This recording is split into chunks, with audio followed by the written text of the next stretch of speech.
Hey everyone, and welcome to the These 5 Things show. Great to have you here.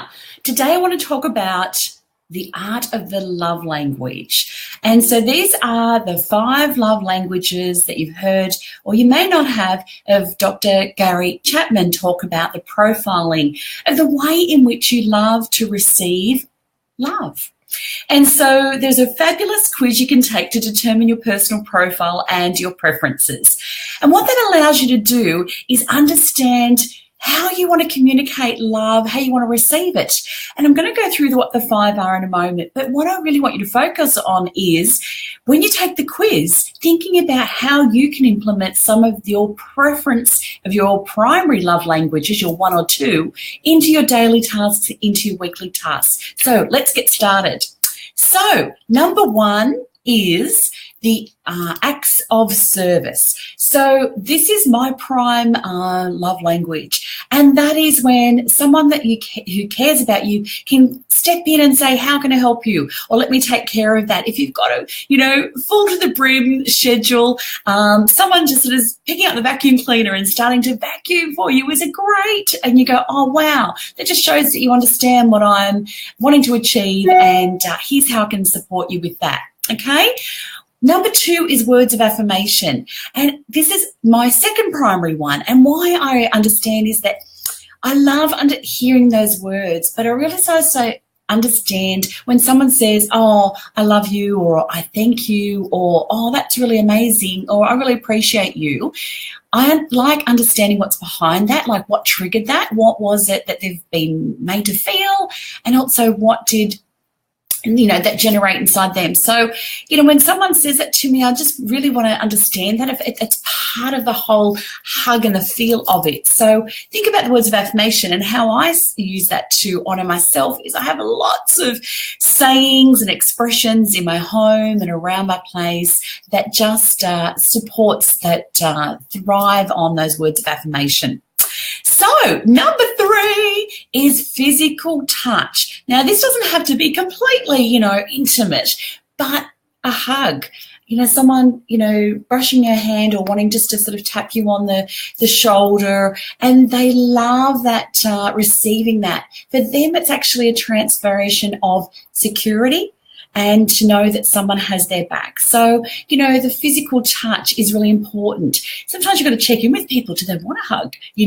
Is that important to them as well? Number 4 is quality time. And, this is a rare commodity at times, but just being in the space with each other, focused on each other, not necessarily with, TV happening and all the other exciting chores that have got to go on, but just being in that space together, perhaps a quality activity together. But it just says, you are important to me. I'm with you, and I hear you, and I feel you, and that's really important to see. So we've got the last one to do, which is receiving gifts. Now, before you sort of say, oh my gosh, that's just so expensive and materialistic. No, it's actually the thought that's gone behind the gift. So if it sort of has an expression of saying, I really understood what's important to you, and I've prepared for this, and I've put that effort into it, and they love the surprise element of that during their day as well. So it's not necessarily a dollar-related value, but it's actually the coming alongside that person and say, I know this is important to you. It could be a flower, a wildflower. It could be, in a colour that is the preference for that person. It just sees that that person feels that they've been seen and heard. So there's the 5 love languages, and I think we could talk about this for a long time, but in this month of focusing on love yourself more, I really love you to take the quiz and just see, in my partner relationship, I wonder what theirs is, so get them to do the quiz if they're open, but also how to love yourself more, okay? So how can you actually translate that to that? So excited to see that we have the beautiful Lenore Miller on the call today. Hello, hello, hello.